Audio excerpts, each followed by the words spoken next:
Bentar, maaf ya.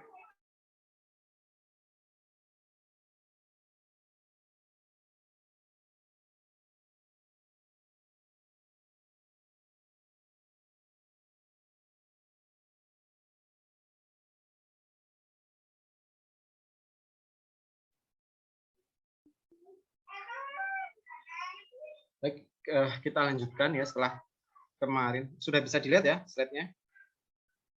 Sudah, Pak. Oke. Jadi kita lanjutkan bagian kedua dari problem produksi ya, dan problem di sumber produksi dan juga penanganannya. Jika di pekan lalu kita membahas jenis-jenis permasalahan di sumber produksi yang menyebabkan laju produksi dari migasnya atau gas dari sumur itu berkurang apa saja, mari kita bahas bahwa yang mempengaruhi adalah produktivitas yang rendah atau nilai productivity index dari sumur itu yang rendah ya. Diingat kembali di sebelum UTS itu productivity index itu apa ya, diingat kembali EI. Kemudian ada juga yang kedua, productivity index-nya bagus ya, artinya kemampuan sumur itu untuk berproduksi bagus, tetapi ternyata ada produksi dari zat lain yang tidak diinginkan, misalkan produksi air ataupun juga produksi gas ya, dan juga kemarin ada problem kepasiran. Nah, di sini kita akan coba melihat beberapa metode untuk dapat memperbaiki atau meningkatkan produksi dari suatu sumur yang sudah produksinya sudah rendah ya. Istilah metode-metode ini disebut sebagai production enhancement ya, untuk meningkatkan produksi dari satu sumur migas. Oke. Nah, secara umum jika kita kembalikan ke jenis-jenis problem produksinya ya, maka solusi dari problem tersebut pun dapat kita bagi sesuai dengan permasalahannya. Ya, misalkan untuk permasalahan low productivity,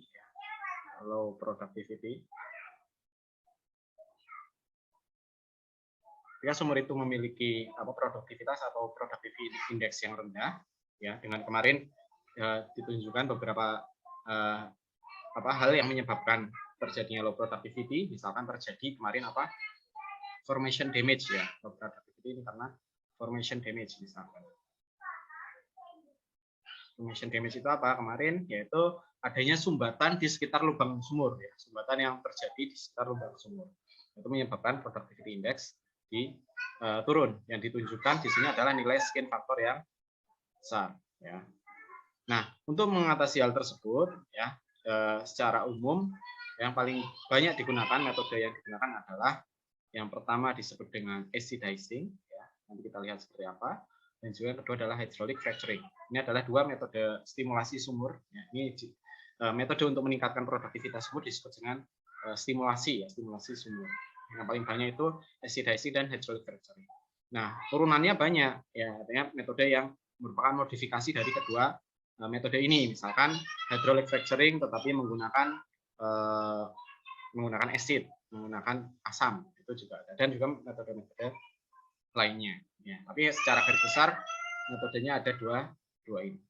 Nah, kemudian untuk acidizing dibagi juga ke dua, tergantung dari tipe reservoirnya ya. Reservoir dulu di awal ya, jadi reservoir itu kan batuan. Nah, batuan reservoir itu secara garis besar dapat kita bagi menjadi dua jenis, yaitu reservoir dengan tipe batuan batu pasir ya, yang kalau kita lihat ke mineralnya kebanyakan adalah mineral silika atau SiO4 ya. Ini mineral penyusun batuannya. Atau yang kedua adalah karbonat. Karbonat ini mineral penyusunnya sebagai besar adalah kalsit. Kalsit atau CaCO3.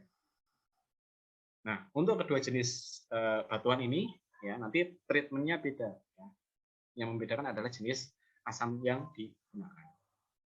Oke, ini adalah dua metode yang secara garis besar untuk meningkatkan produktivitas dari suatu sumur ya. Nah, ketika kita mengatakan produktivitas dari sumur dengan cara stimulasi, nanti kaitannya dengan perbaikan dari IPR ya, memperbaiki IPR-nya. Ya. Jadi kita berurusan dengan sumur tapi di bagian formasinya atau di bagian bawahnya, ya, bukan dengan di bagian lubang sumurnya. Kalau di lubang sumur ya dari bawah sampai atas kemarin sudah kita gunakan artificial lift ya, untuk membantu di bagian outflow-nya atau di bagian lubang. Nah, ini kita berurusan di bagian inflow ya dengan IDR. Nanti stimulasi sumur ini tujuannya adalah untuk memperbaiki IDR. Nah, nanti yang akan kita bahas secara lebih detail di pertemuan kali ini ya, kita hanya bahas yang ini saja. Sebentar.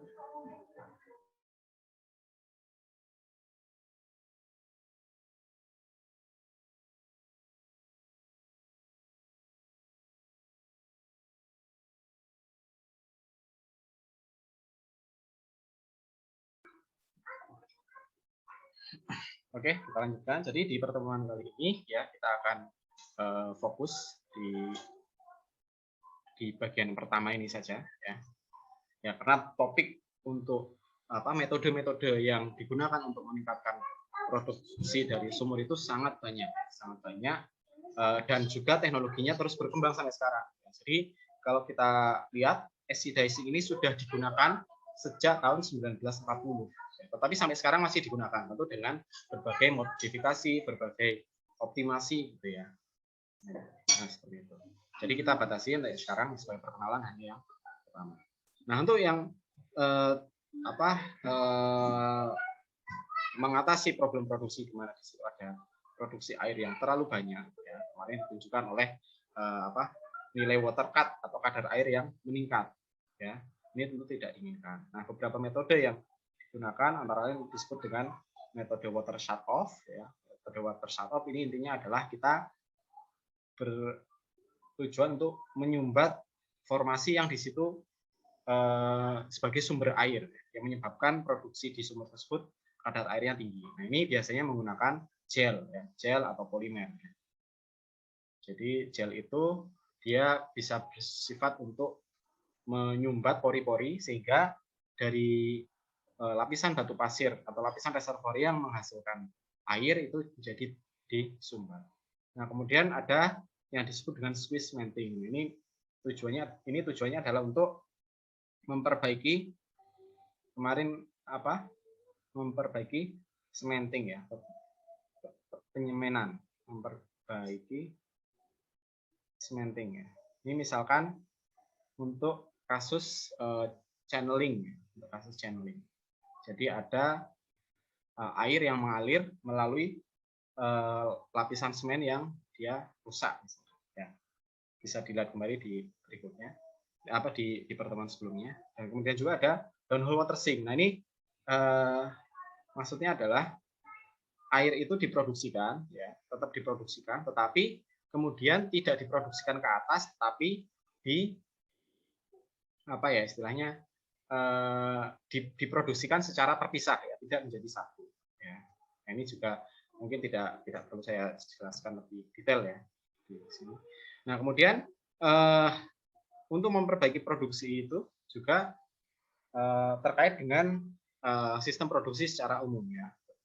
Artinya gini, ketika kita ingin memperbaiki produksi berarti tidak hanya memperbaikan di reservoir saja, tetapi juga di sistem produksi secara umum, baik itu di sumur ya, ataupun juga di fasilitas permukaan. Nah, ini biasanya terkait dengan optimasi ya, optimasi di masing-masing sistem produksi ya. Oke. Nah, kita akan coba membahas lebih rinci tentang metode stimulasi sumur ya.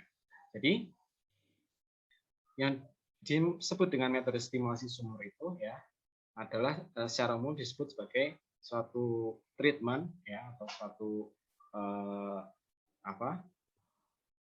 perlakuan terhadap sumur yang bertujuan untuk meningkatkan produktivitas reservoir ya, dengan cara memanipulasi nilai productivity index ya. Kemarin kita ingat lagi dari persamaan Darcy ya, bahwa productivity index ini yang bagian depan ini ya, ini productivity index. Ini adalah productivity index. Nah, jadi stimulasi sumur itu adalah suatu perlakuan yang tujuannya adalah memperbaiki nilai PI ya, dengan cara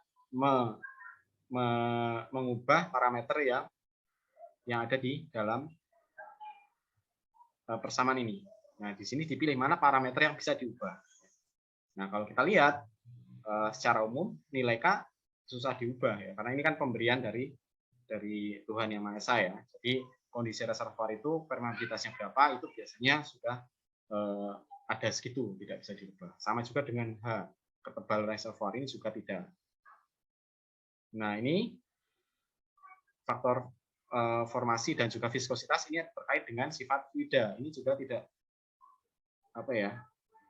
bisa diubah, tetapi harus dengan metode lain, ya, disebut dengan IOR. Nah, tapi kalau stimulasi sumur karena cakupannya hanya di sekitar sumur, maka ini secara umum tidak bisa diubah. Sifat fluida, sifat dari minyak, ini juga tidak bisa diubah. Kemudian jari-jari reservoir ini juga tidak bisa diubah, tergantung dari dimensi dari reservoirnya. Nah, di sini yang mungkin untuk diubah, pertama bisa jari-jari sumur, yang kedua adalah skin factor. Nah, skin factor ini bisa diubah. Nah, nanti tergantung dari metode yang digunakan akan mempengaruhi atau mengubah parameter yang mana, gitu ya. Nah, secara umum tadi seperti saya sampaikan ada dua metode stimulasi sumur. Yang pertama adalah disebut dengan acidizing. Acidizing pemberian acid atau asam ya ke reservoir. Yang kedua adalah hydraulic fracturing. Nah, jika dikaitkan dengan persamaan ini,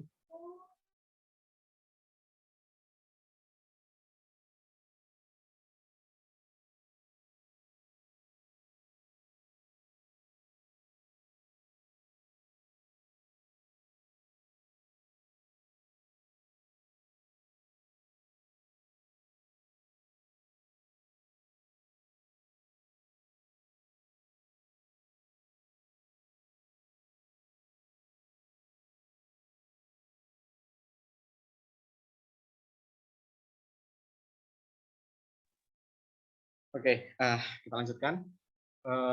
Jika dikaitkan dengan persamaan di samping ini ya, persamaan dari situ, maka untuk metode acidizing dengan yang diaplikasikan di reservoir dengan tipe batu pasir, maka acidizing ini akan menurunkan nilai skin factor. Ya. Kan dulu pernah dilihat pengaruh dari faktor skin ya, atau skin factor terhadap IPR. Ya. Bentuknya kira-kira seperti ini. Ya, ini misalkan PWF, kemudian di sini adalah red. Nah, ada waktu itu ada seperti ini ya. Nah, makin ke sana, ini nilai skin semakin kecil. Ya. Nah, tujuan dari acidizing ini adalah menggeser nanti IPR ke arah kanan, sehingga secara total nanti laju alir dari sistem produksi dia dapat ditingkatkan dengan cara menurunkan skin. Nah, kemudian yang kedua adalah acidizing untuk batu karbonat atau limestone, ya itu dia akan meningkatkan permeabilitas ini, tetapi di sekitar lubang sumur saja, sejauh mana batuan itu asam itu bereaksi dengan batuan. Nanti kita lihat seperti apa ya. Kemudian yang ketiga adalah hydraulic fracturing. Itu tujuannya adalah memanipulasi nilai jari-jari efektif ya, jari-jari efektif dari sumur ya. Jadi kayak seakan-akan dengan diberi retakan atau rekahan di sekitar sumur secara teori dia akan meningkatkan nilai dari jari-jari efektifnya, dari jari-jari reservoir. Seakan-akan kita memiliki sumur dengan jari-jari yang besar ya. Nah, pada saat sumur memiliki jari-jari yang besar, maka nilai dari productivity index juga akan semakin besar. Nah, ini contoh untuk acidizing dengan sandstone ya. Jadi ada dua hal yang sering menyebabkan terjadinya formation damage atau kerusakan formasi di batu pasir. Yang pertama adalah swelling dari mineral lempung, ya, clay mineral swelling. Jadi kalau kalian pernah main dengan tanah liat ya atau batu lempung, jika tanah liat itu dikasih air, maka air itu akan terikat dengan tanah liat, sehingga dari yang tadinya lempung itu berupa serbuk, dia akan berubah menjadi suatu zat yang kayak bubur gitu ya. Nah, secara umum volumenya dia akan mengembang, ya. secara total, secara bulk, itu volumenya akan mengembang karena air yang tadinya terpisah dia diikat oleh mineral lempung. Nah, ketika terjadinya pengembangan dari mineral lempung itu terjadi di dalam reservoir, ya, padahal reservoir itu kita memerlukan pori-pori untuk mengalirkan fluida. Ketika mineral lempung yang mengalami swelling atau pengembangan itu terjadi di dalam pori-pori, maka efeknya akan memperkecil kemampuan batuan itu untuk mengalirkan fluida. Ya, contohnya seperti ini. Tadinya jari-jarinya bisa segini, ya, ini jari-jari awal. Dengan adanya swelling dia akan berkurang, sehingga kapasitas pori-pori untuk mengalirkan minyak ataupun fluida itu akan berkurang. Dampaknya secara total productivity index akan berkurang. Kemudian yang kedua adalah jika mineral lempung itu tidak diam di sini, maka jika dia lepas dia akan terbawa oleh aliran. Nah, di satu tempat dia akan menumpuk dan kemudian terjadi blocking. Ya. Jadi ketika fine migration itu adalah mineral lempung yang terlepas dengan ukuran partikel yang kecil, dia akan menumpuk di satu bagian pori yang kecil. Ya. Di sini sehingga efeknya dia akan menyumbat pori-pori yang ada di sekitar lubang sumur. Nah, kedua hal ini adalah mekanisme yang menyebabkan terjadinya kerusakan di reservoir. Maksudnya kerusakan adalah menyumbat pori-pori sehingga aliran dari reservoir itu lebih susah untuk mengalir. Nah, tadi kalau kita lihat penyebabnya sama, ya. Penyebabnya sama. Yang menyumbat itu adalah sama-sama mineral lempung. Nah, kemudian orang mungkin bereksperimen atau mencoba-coba, ya, ternyata mineral lempung itu bisa direaksikan dengan asam. Ya. Direaksikan dengan asam yang tadinya berupa padatan, dia akan berubah menjadi larutan atau gas. Nah, reaksi-reaksi untuk masing-masing mineral yang ada di dalam batuan dapat dilihat di bagian bawah ini, ya. Jadi acidizing itu untuk sandstone itu menggunakan campuran antara HF dan HCl, larutan asam fluorida dan asam HCl, ya, HCl, asam fluorida, ya, atau HCl, ya, asam fluorida. Nah, reaksi yang berlangsung misalkan untuk mineral bentonit, ya, bentonit itu berupa padatan, ya, ini padatan, mineralnya seperti ini.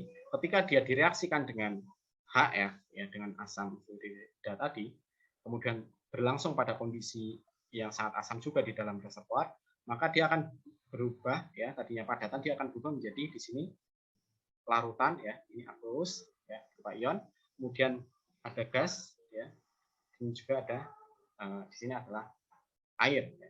Nah, ketiga-tiganya itu dia bisa bisa larut dalam air, ya, ya, atau bisa mengalir lebih mudah. Ya. Jadi yang tadinya terblok di sini, kemudian terjadi reaksi sehingga blocking ini menjadi hilang, ya. Contohnya kira-kira seperti itu. Juga yang sama juga berlangsung untuk mineral-mineral lainnya. Nah, dengan melihat reaksi ini, maka nanti tergantung dari jenis mineralnya, maka tentu formulasi dari asam yang digunakan itu akan berbeda-beda. Nah, disitulah yang pentingnya dalam nanti merancang untuk acidizing itu, ya. Tadi untuk batu pasir, yang berikutnya adalah acidizing di batu karbonat atau batu gamping, ya. Kalian pernah lihat gamping, yaitu yang mineralnya berwarna putih, gitu, ya, batu gamping. Nah, dalam secara kimiawi batu gamping itu terdiri atas mineral kalsit, ya, mineral kalsit CaCO3. Nah, secara kimiawi CaCO3 itu akan bereaksi dengan HCl, ya, membentuk zat-zat yang dapat larut, yaitu yang pertama CaCl, ini larutan, kemudian ada gas CO2 dan juga ada H2O, air, ya. Nah, ketiga-tiganya ini bisa ikut mengalir bersama dengan fluida yang ada di reservoir. Nah, setelah larut, maka dia akan meninggalkan rongga-rongga, ya, sesuai dengan reaksi yang berlangsung, dia akan meninggalkan rongga-rongga yang disebut sebagai wormhole atau lubang cacing, ya, di sini, ya. Nah, di mana rongga-rongga inilah yang kemudian nanti menjadi jalur bagi fluida untuk mengalir. Jadi untuk batu gamping, maka acidizing itu tujuannya adalah untuk membuat jalur baru untuk aliran, ya. Sehingga di sekitar lubang sumur aliran itu akan lebih mudah mengalir gitu ya, akan lebih mudah mengalir, fluida lebih mudah mengalir di sekitar lubang sumur. Nah, secara umum nanti efeknya akan meningkatkan productivity index. Nah, ini adalah di batu gamping. Nah, di sini kalian juga bisa melihat ya peran ahli teknik kimia di acidizing ya. Di sini kalian lihat yang mengarang paper terkait dengan acidizing ini salah satunya adalah Vogler ya. Vogler itu yang menulis buku reaktor ya. Jadi sangat untuk acidizing ini peran dari seorang ahli teknik kimia ternyata sangat diperlukan. Nah, kalian juga bisa berarti ya bisa untuk berkecimpung di bidang ini. Oke. Nah, kemudian untuk merancang suatu proses acidizing, tentu ketika kita ingin melakukan acidizing tidak sembarangan ya, tidak oh ya udah kita lakukan cari asam buat larutan kemudian dipompakan ke reservoir. Tidak semudah itu. Tentu sebagai engineer harus ada parameter yang didesainnya. Ciri dari engineer adalah melakukan desain. Nah, kalau tidak melakukan desain namanya bukan engineer. Nah, beberapa parameter yang harus dicakup dalam perancangan acidizing itu paling tidak ada 4. Yang pertama adalah formulasi larutan asamnya. Ya, tadi seperti saya sampaikan bahwa jenis atau formula larutan asam yang digunakan dalam acidizing sangat dipengaruhi oleh jenis mineral yang ada di reservoir. Sebagai contoh di sini, jika mineral batu pasirnya itu mengandung banyak pasir kuarsa ya, dan kandungan lempungnya kecil, maka formulanya larutannya adalah 10% HCl, kemudian 3% HF. Ya. Nah, jika kandungan mineral feldspar, ini nama jenis mineral lempung ya, itu sangat tinggi, maka digunakan 13% HCl, 1,5% HF. Ya. Dan lain sebagainya. Jadi masing-masing mineral itu ada formulanya, ya, ada formulanya. Nah, itu biasanya memerlukan riset, baik riset di lab ataupun juga uji coba di lapangan. Kemudian selanjutnya setelah ditentukan jenis asam yang digunakan formulanya, maka yang berikutnya diperlukan adalah perhitungan jumlah asam yang diperlukan. Berapa volume larutan asam yang harus dibuat untuk mendapatkan suatu hasil tertentu. Nah, biasanya jumlah volume larutan asam ini tergantung dari target acidizing ini akan mencakup berapa luas dari reservoir. Semakin luas yang terkena efek dari acidizing itu tentu jumlah asam yang digunakan semakin banyak. Nah, nanti tinggal dihitung secara ekonomi apakah dengan volume sekian dampak ke kenaikan produksinya besar atau tidak. Ya, tentu nanti di situ ada optimasi. Nah, jumlah volume asam yang diperlukan itu bisa dihitung dari yang pertama, jumlah volume asam yang bereaksi, kemudian juga dari volume pori yang akan dijangkau. Ya. Jadi nanti dari sumur targetnya menjangkau 100 meter dari sumur, radius 100 meter. Nah, bisa dihitung dari radiusnya, kemudian ketebalan reservoirnya, dan juga porositasnya bisa dihitung berapa volume pori yang ada di sekitar sumur tersebut. Nah, kemudian berikutnya adalah jumlah volume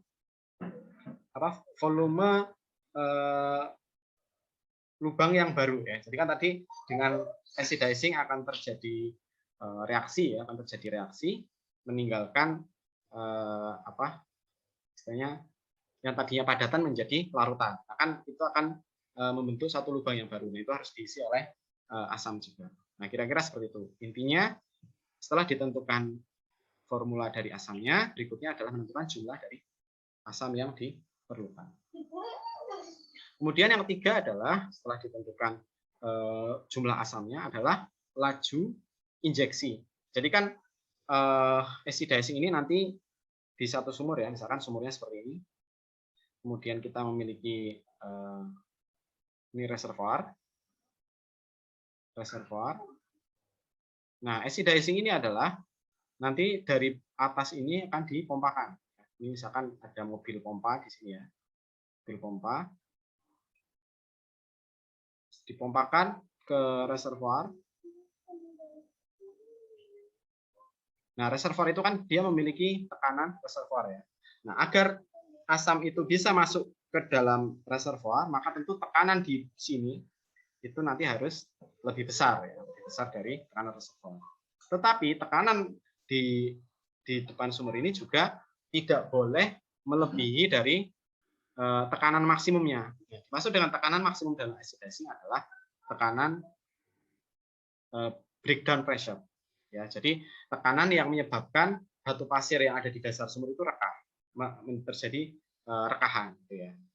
Karena itu nanti hasilnya tidak diinginkan. Jadi batas atasnya adalah tekanan breakdown pressure. Jadi laju alir injeksi dan juga tekanan injeksi nanti akan saling terkait, ya, saling terkait. Nah, kalau kita hitung berdasarkan persamaan Darcy, ya, persamaan Darcy, maka nanti laju alir maksimumnya menjadi ketemu, ya, jadi ketemu di sini terkait dengan PBD, ini ada breakdown pressure, ya, tekanan yang menyebabkan formasi itu rekah, ya, tergantung dari istilahnya apa ya, ketahanan batuan di dalam reservoir. Nah, intinya dalam menginjeksikan asam itu ada batas laju alir dan tekanan yang harus dipenuhi. Namun secara umum semakin tinggi laju injeksi hasilnya akan semakin bagus. Tinggal dibatasi maksimalnya berapa. Itu adalah acid dicing. Oke, sebelum masuk ke hydraulic fracturing, ada yang ingin ditanyakan terkait dengan acid dicing ini? Silakan jika ada yang ingin bertanya. Ini pesertanya 27 ya. Ada yang ingin bertanya? Oke, saya kira harusnya cukup jelas ya untuk ini. Walaupun ya di sini sifatnya adalah untuk pengenalan saja ya. Saya tidak akan menjelaskan lebih detail tentang perancangannya secara lebih rinci karena itu kan menjadi bagiannya orang teknik perminyakan ya. Atau kecuali jika kalian ada yang ingin fokus di bidang ini, ya bisa nanti mempelajari lebih rinci. Oke, nah kemudian metode yang kedua itu disebut sebagai hydraulic fracturing atau perekahan hidrolik. Kenapa disebut perekahan hidrolik? Karena metode ini berfungsi untuk membuat suatu rekahan ya secara terkendali tentu ya. Karena kalau rekahan itu terjadi secara tidak terkendali, nanti efeknya menjadi tidak baik malah ya. Yang tadinya diharapkan dengan direkahkan itu ya ketika di dalam reservoir itu ada rekahan menjadi semakin mudah mengalir, tapi ketika rekahan itu tidak terkontrol, tidak didesain dengan baik, nanti malah efek yang terjadi tidak diinginkan. Nah, mekanismenya secara gampang adalah hydraulic fracture itu dilakukan dengan memompakan suatu fluida khusus ya, yang dirancang dengan khusus ke dalam reservoir yang hampir sama dengan acid dicing tadi. Tetapi untuk hydraulic fracture ini tekanan yang desain dirancang di reservoir itu justru harus melebihi tekanan rekah dari reservoir tersebut. Ya, jadi misalkan nih reservoir itu tekanan rekahnya itu dianggap 4000 psi. Ya, 4000 psi itu sekitar 300 bar ya, sekitar 300 bar. Maka fluida itu harus dipompakan lebih dari itu, bisa di 5.000 atau 6.000, tergantung dari nanti perancangannya. Oleh karena itu, secara umum operasi hydraulic fracturing itu memerlukan suatu peralatan pompa yang sangat besar. Nah, kalian bisa lihat di sini contohnya. Ini adalah operasi hydraulic fracturing di satu sumur. Kalian lihat berapa mobil pompa yang digunakan di sini. Nah, ini truk yang merah ini adalah truk yang berisi pompa. Ya, 1, 2, 3, 4, 5, 6, 7, 8, 9, 10, 11, 12, 13, 14, hampir 20 ya, hampir 20 mobil pompa yang untuk mensuplai tekanan yang sangat tinggi di reservoir ya. Di situ diperlukan pompa yang banyak ya. Intinya di sini ada pompa, kemudian ini line atau pipa-pipa untuk mengalirkan fluida ya. Kemudian di sini juga ada mobil-mobil atau peralatan pencampur ya, pencampur untuk fluida yang digunakan. Nah, secara umum animasinya dapat kalian lihat di sini. Jadi setelah fluida itu dicampur, diformulakan, kemudian dipompakan ke reservoir sampai tekanan tertentu, kemudian terjadi rekahan. Jadi batunya itu pecah gitu ya. Nah, logikanya ketika batu itu pecah, dia akan memberikan jalur-jalur untuk tempat untuk mengalir. Jadi kayak membuat jalan tol. Nah, logikanya ketika kita merekahkan suatu batuan, ya, terjadi rekahan. Pada saat tekanan itu dirilis ya, maksudnya tadinya diberi tekanan kemudian dilepas, maka nanti rekahan itu bisa nutup kembali, gitu ya. Analoginya agak susah ya, sorry. Tapi intinya di batuan itu kan kondisinya dia terkena beban ya dari bagian atasnya. Jadi pada kondisi normal ya batuan itu berada dalam kondisi tertekan ya, mengalami stres atau tekanan dari berbagai posisi, dari atasnya juga dari fluida. Nah, ketika kita berikan tekanan ke pori-pori ya dengan nilai tekanan yang tinggi, pada saat melebihi suatu nilai tertentu akan terbentuk rekahan. Tetapi jika tekanan ini dilepas, maka rekahan ini akan balik nutup. Kenapa? Karena di kondisi awalnya sudah dalam kondisi tertekan. Nah, jika rekahan yang terbentuk itu nanti nutup, ya berarti pekerjaannya akan sia-sia. Oleh karena itu, setelah dilakukan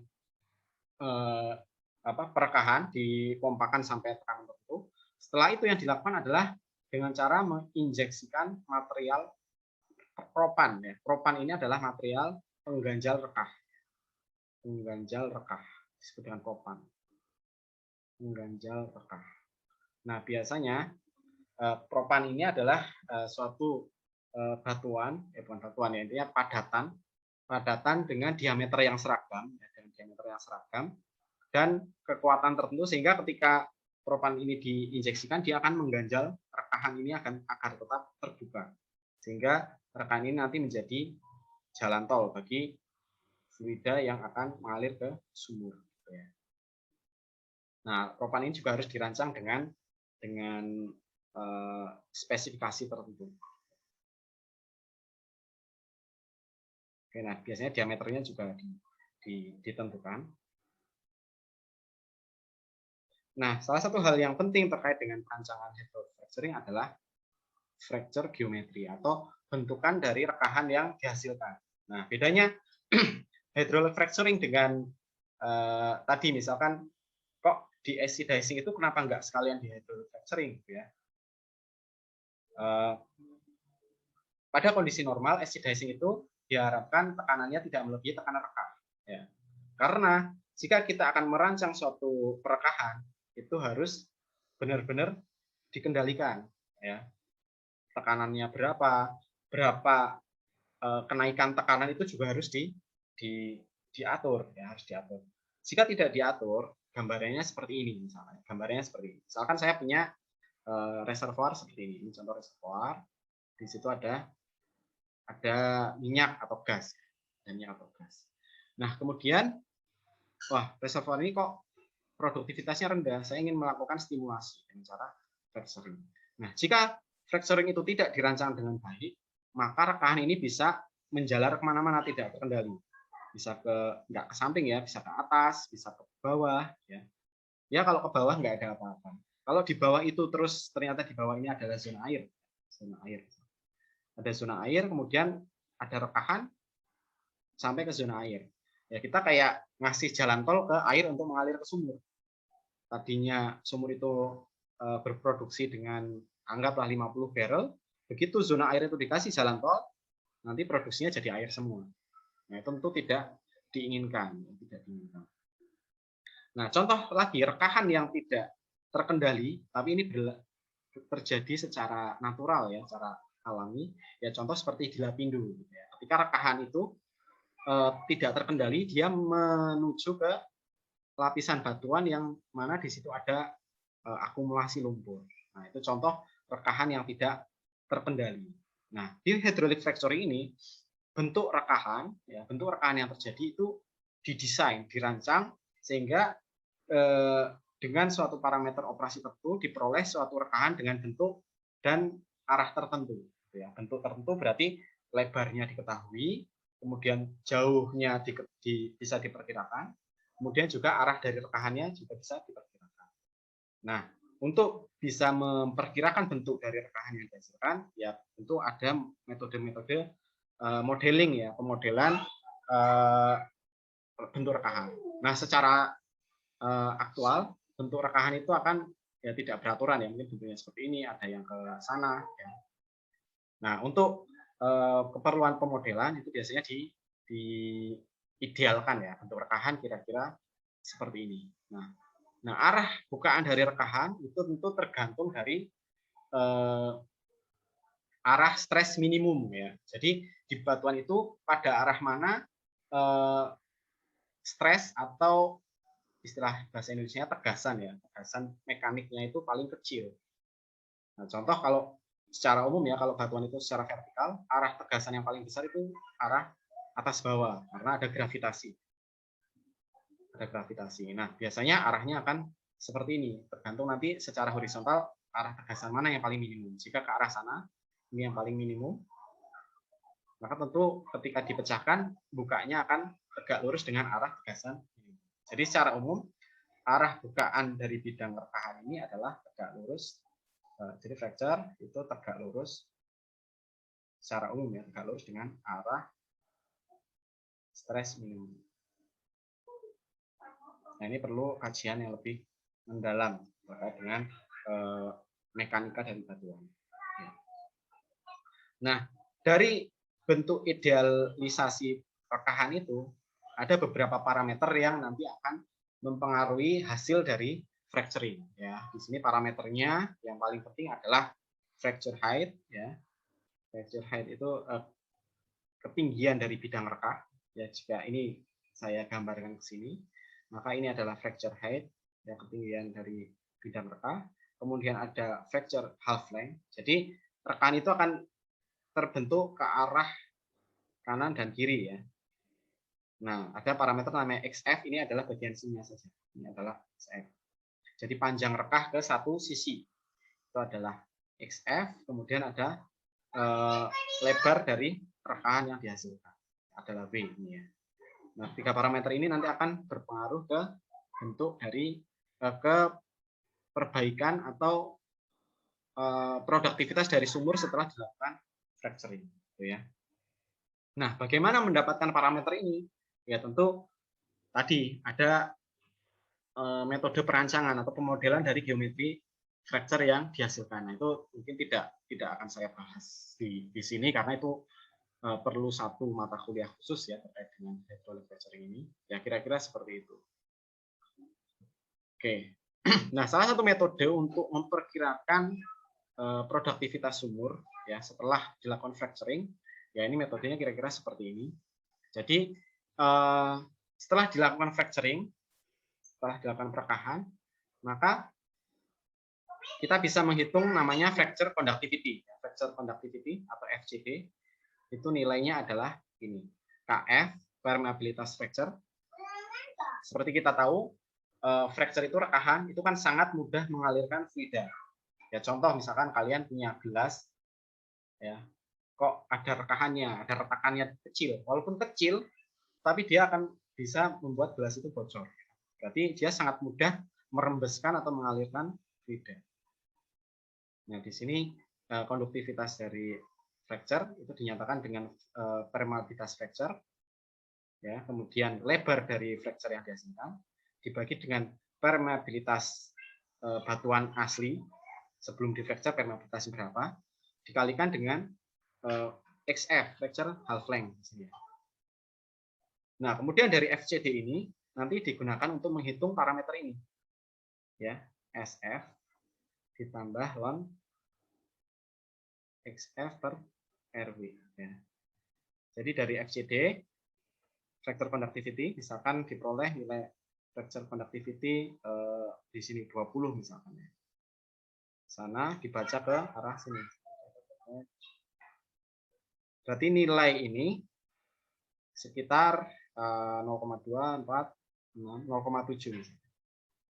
Nah, dari sini nilai XF kan diketahui ya, nilai jari-jari sumur juga diketahui, kita bisa menghitung berapa nilai SF-nya. SF adalah nilai skin factor hasil dari fracturing, ya 0,7 dikurangi ln SF per RW. Nah, nanti dari SF ini dia dimasukkan ke persamaan reaksi tadi. Nah, itu adalah metode untuk memperkirakan setelah sumur itu di fracturing, kira-kira bagaimana perbaikan dari IPR-nya. Itu dengan kita peroleh nilai skin factor. Nah, suatu fracturing yang sukses, maka nilai SF-nya nanti semakin negatif. Ya. Nilainya dia akan negatif. Semakin besar negatifnya, berarti fracture-nya itu semakin sukses. Gitu ya. Semakin sukses berarti fracture-nya itu semakin panjang, semakin lebar. Ya, geometri dari fracture-nya yang dihasilkan juga besar. Ya. Sehingga istilahnya jalan tol yang dibuat itu semakin panjang. Gitu ya. Nah, kira-kira itu adalah metode untuk mengevaluasi berapa perbaikan dari reservoir setelah dilakukan stimulasi dengan hydraulic fracture. Nah, kalau IC dicing berapa?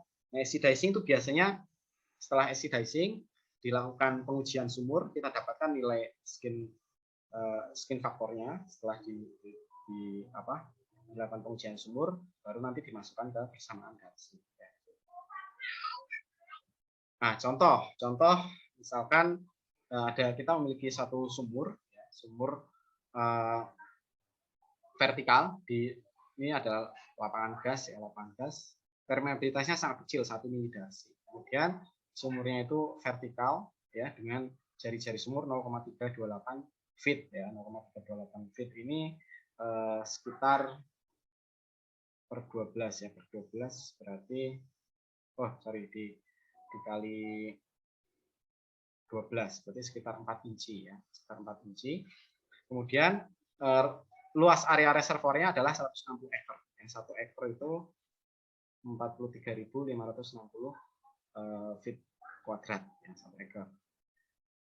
Nah, kemudian di sini diketahui jika fracture itu membentuk, ya, hydraulic fracturing itu membentuk suatu fracture dengan panjang 2000 feet, ya, panjang 2000 feet, berarti panjang ke satu arah, ya, 2000 feet. Kemudian diameter dari fracture-nya itu 0,12. Kemudian fracture permeability-nya adalah 200.000 milidarsi, ya, di sekitar drainage area, di sekitar area reservoir. Berapakah produktivitas dari sumur? Ya.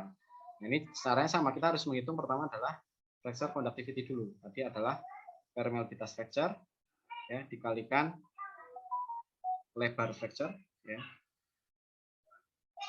permeabilitas fracture kali lebar fracture dibagi dengan permeabilitas reservoir dikalikan dengan panjang fracture, ya, panjang fracture dari sumur.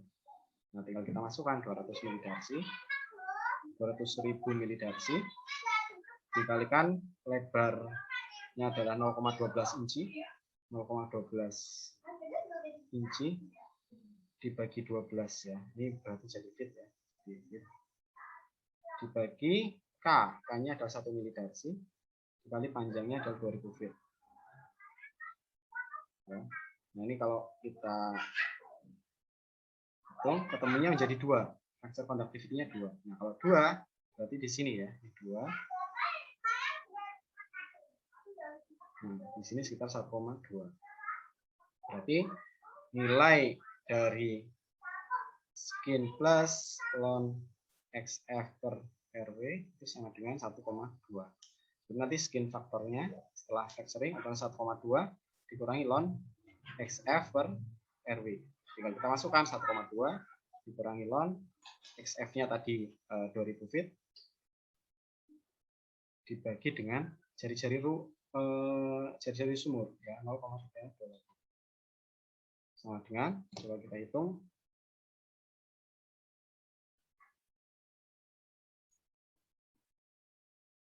ada yang bisa bantu hitung berapa ketemunya?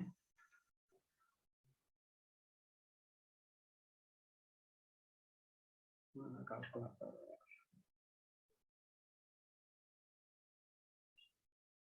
1,2 dikurangi ln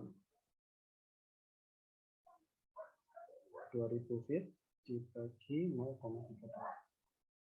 Ya, ketemunya adalah minus 7,515 ya. Ini adalah skin faktornya. Nah, tinggal ini dimasukkan ke persamaan Darcy. Nanti J atau productivity index-nya K kali H per OPO per 141,2 ya.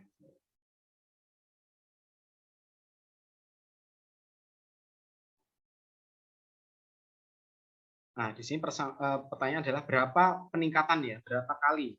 Berarti karena faktor-faktor yang lain sama, berarti peningkatannya adalah ya.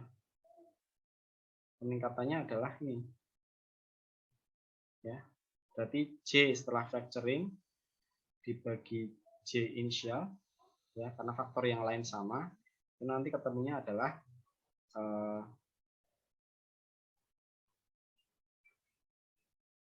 yang berbeda hanya ini ya, yang di dalam ini, di dalam kurung ln RE per RW ya, kurangi 0,75. Kemudian di sini adalah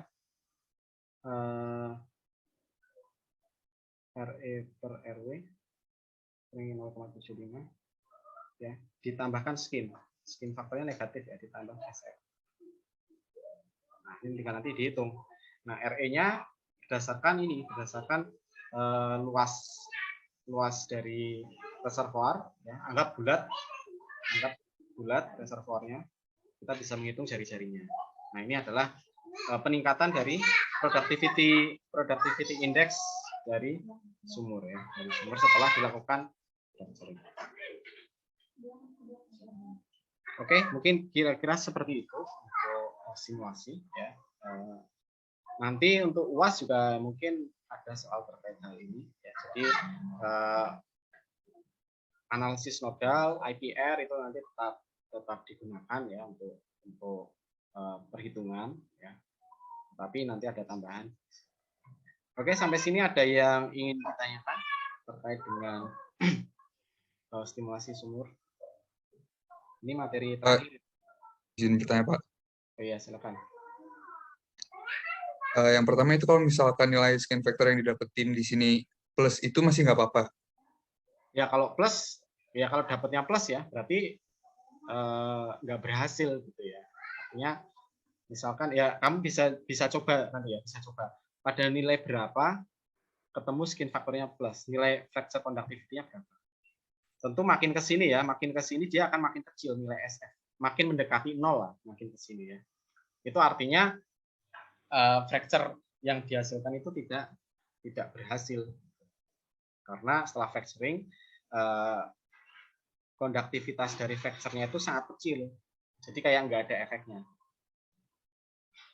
Ya kalau secara teori sih, secara teori jika pada kondisi awal itu nilai skin faktornya udah ada, ya misalkan skin faktor awal itu 2 gitu ya, plus 2.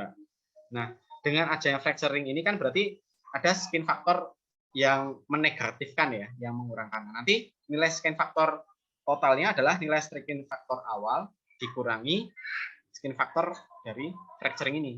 Ya, skin faktor fracturing misalkan tadi skin faktor awal adalah 2 misalkan. Dengan fracturing dapat minus 7. Berarti nilai skin faktor setelah fracturing adalah 2 minus 7 minus 5. Ya. Jadi dia mengurangi gitu ya, mengurangi nilai skin faktor total. Oke, Pak, baik. Sama ini kalau di contoh soal tadi itu kan pada ujung-ujungnya masukin ke persamaan Darcy untuk dibandingin ya. Nah, Ya. kalau di soal ini kan nggak ada nilai S awalnya. Kalau misalnya nanti kita kerjain nilai S awalnya berarti berapa, Pak? Ya nilai S awal nanti diketahui. Ya nanti diketahui skin faktor awal. Terus setelah setelah dilakukan fracturing berapa? Dan nanti baik, Pak. Diketahui dari Terima kasih, Pak. Oke. Ada lagi? Untuk UAS itu kalau nggak salah jadwalnya minggu kedua ya, hari ya sama dengan UTS kemarin. Nanti dipersiapkan saja. Oke, ada yang ingin menanyakan lagi?